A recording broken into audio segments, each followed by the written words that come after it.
بسم اللہ الرحمن الرحیم۔ محترم ناظرین، السلام علیکم۔ 1,24,000 انبیاء میں سیرت رسول صلی اللہ علیہ وآلہ وسلم کو یہ شرف اور امتیاز حاصل ہے کہ اس میں ہر انسان کے مسئلے کا حل پایا جاتا ہے۔ پیغمبر اسلام نے وہ زمانہ بھی دیکھا ہے جسے مصیبتوں کا دور کہا جاتا ہے، اور پیغمبر اسلام ہی کی زندگی میں وہ دور بھی آ گیا کہ پیغمبر اسلام حاکم ہیں۔ حکومت کا وہ دور بھی پیغمبر اسلام نے دیکھا ہے کہ چاروں طرف دشمن ہیں اور مدینے کی اسلامی حکومت بہت کمزور نظر آ رہی ہے، اور حکومت کا وہ دور بھی دیکھا ہے کہ اس زمانے کی سپر پاور کے برابر مدینے کی حکومت آ چکی ہے۔ پیغمبر اسلام کے پاس وہ دور بھی تھا کہ ایک آدمی بھی پیغمبر کا ساتھ دینے والا نہیں ہے بجز اہل بیت کے، اور ایک وہ دور بھی تھا کہ منافقوں کو بھی پیغمبر اسلام کا نام لینا پڑ رہا ہے۔ غربت ہو یا امیری ہو، اسیری ہو، مصیبتیں ہوں، زحمتیں ہوں، بادشاہی ہو، یہ سارے دور پیغمبر اسلام کی سیرت میں ہمیں ملتے ہیں۔ اور سب سے بڑا پیغام یہ ملتا ہے کہ اگر ایک انسان کسی معاشرے کو اسلامی بنانا چاہے اور کہیں پہ انقلاب لانا چاہے تو اس کا طریقہ کیا ہے، فطری طریقہ کیا ہے۔ شور ہنگامہ اپنی جگہ، لیکن ایک فطری طریقہ، ایک پیغمبر اسلام کا بتایا ہوا طریقہ کیا ہے۔ خصوصیت کے ساتھ اب ہماری گفتگو پہنچی ہی اس مقام پر ہے کہ اللہ کے رسول مدینے میں پہنچ چکے ہیں، اور ایک مرتبہ دشمنوں کی دشمنیاں منظم طریقے سے ہو رہی ہیں۔ اب ان کا مقابلہ کس طرح کرنا ہے۔ پیغمبر اسلام کی سیرت کے اس آخری حصے کو بیان کرنے سے پہلے جو پچھلی ویڈیو میں بیان کیا گیا، آج آپ کے لیے پچھلی تمام ویڈیوز کی ریکیپ یعنی خلاصہ بیان کر دوں، تاکہ چینل پر نئے آنے والے دوست بھی ہمارے ساتھ شامل ہو سکیں۔ مختلف روایات کے مطابق 12 یا 17 ربیع الاول کو پیغمبر اسلام کی ولادت ہوئی۔ زیادہ روایات کے مطابق 12 ربیع الاول ہے۔ 5 سال کی عمر تک پیغمبر اسلام اپنے شہر مکے سے باہر جناب حلیمہ سعدیہ رضی اللہ تعالی عنہ کے ساتھ رہے۔ 5 سال کی عمر میں پیغمبر واپس اپنی ماں کے پاس آتے ہیں، لیکن اسی سال والدہ کا انتقال ہوا۔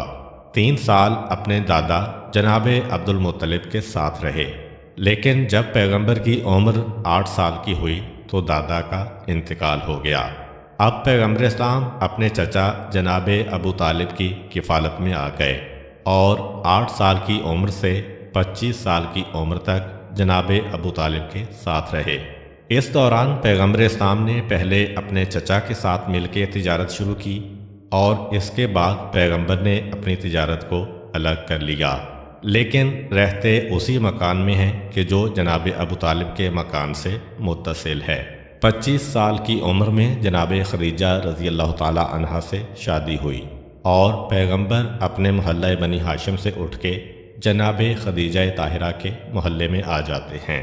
30ویں سال حضرت علی علیہ السلام کی ولادت ہوتی ہے، اور پیغمبر اسلام اپنے اس چھوٹے بھائی کو اپنے چچا سے اپنے گھر کے لیے مانگ لیتے ہیں۔ پیغمبر کی عمر 40 سال تک پہنچتی ہے، اور جبرائیل امین وہ وہی لے کے آتے ہیں کہ اے میرے حبیب، اب تمہیں اپنی رسالت کا اعلان کرنا ہے۔ 3 سال تک پوشیدہ طریقے سے پیغمبر نے اسلام کو پھیلایا۔ جب 43واں سال پیغمبر اسلام کی عمر مبارک کا ہوا تو علل اعلان پیغمبر اسلام دین اسلام کا پیغام مکے والوں تک پہنچا رہے ہیں۔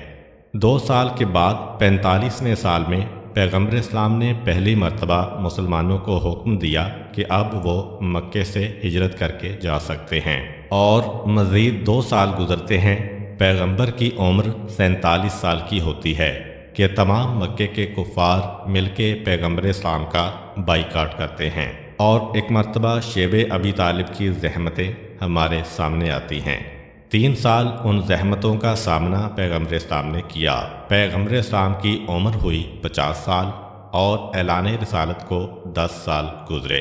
پیغمبر اسلام شیب ابی طالب سے باہر آئے، اور حضرت ابو طالب اور حضرت خدیجہ رضی اللہ تعالی عنہا کی وفات کی صورت میں 2 بڑے صدموں کا سامنا کیا۔ اور اس کے بعد معراج کا سفر درپیش ہوا۔ معراج کا سفر در حقیقت مدینے کی ہجرت کے لیے تیاری کا اعلان تھا۔ چنانچہ پیغمبر معراج سے واپس آئے اور مسلمانوں کو مدینے کی ہجرت کا پیغام پہنچانے لگے۔ آہستہ آہستہ جس کو موقع ملتا ہے وہ مکے سے ہجرت کر کے مدینے پہنچ جاتا ہے۔ 3 سال ہجرت کے اس طریقہ کار کو گزر گئے، یہاں تک کہ مکہ تمام مسلمانوں سے خالی ہو گیا۔ اب صرف وہ مسلمان مکے میں رہ گئے ہیں جن کے لیے کسی وجہ سے ہجرت بالکل ناممکن ہے۔ جب ہجرت کرنے کے قابل تمام مسلمان مکہ چھوڑ کے جا چکے تو اب پیغمبر اسلام مکے سے مدینے کی جانب تشریف لاتے ہیں۔ اس دوران جو واقعات پیش آئے یہ ہماری ہجرت سے متعلق ویڈیوز میں بیان ہو چکے ہیں۔ جیسے ہی پیغمبر اسلام مدینہ منورہ میں داخل ہوتے ہیں اسلامی سال کا آغاز ہو جاتا ہے۔ اب سن ہجری شروع ہوتا ہے۔ یہ پہلا اسلامی سال ہے۔ پیغمبر اسلام کے مدینے میں آنے کے ساتھ ہی پیغمبر اسلام کی عمر کے 53 سال گزر چکے ہیں۔ 54واں سال چل رہا ہے اور ہجرت کے بعد پہلا سال۔ پیغمبر اسلام نے مدینے میں آتے ہی سب سے پہلے تو ایک اسلامی حکومت کو قائم کیا، تمام مسلمانوں کو ایک مرکز پہ جمع کیا، اور مسلمانوں کے علاوہ بھی مدینے کے اندر 2 گروہ اور تھے، ایک اہل کتاب یعنی یہودی اور دوسرے بت پرست کافر۔ بت پرست کافر تو رشتہ دار تھے انہی مسلمانوں کے جو پیغمبر کے ساتھ ہیں۔ ایک معاہدہ پیغمبر ان کافروں سے کرتے ہیں اور دوسرا معاہدہ یہودیوں سے کیا جا رہا ہے تاکہ مسلمانوں کا مرکز یعنی اسلامی سلطنت جو بن رہی ہے اسے اندرونی خطروں سے محفوظ کیا جائے۔ یہ 2 شہر مدینہ کے رہنے والے گروہ ہیں، کافر بھی وہ جو مدینے میں رہتے ہیں، اہل کتاب بھی وہ جو مدینے میں رہتے ہیں۔ پیغمبر اسلام نے دونوں سے معاہدے کیے اور ان معاہدوں کے نتیجے میں ظاہری اعتبار سے مدینے کے اندر ایک مرکز بن گیا۔ جو کافر ہیں وہ تو اپنے معاہدے پہ ثابت قدم رہے، بلکہ کافروں کا مسئلہ تو یہ ہوا کہ وہ آہستہ آہستہ مسلمان بننے لگے، کیونکہ جیسا کہ میں نے عرض کیا کہ مدینے کے کافر وہ ہیں کہ جن میں سے ہر ایک کے خاندان میں کچھ لوگ مسلمان ہو گئے، کچھ لوگ کفر پر ہیں۔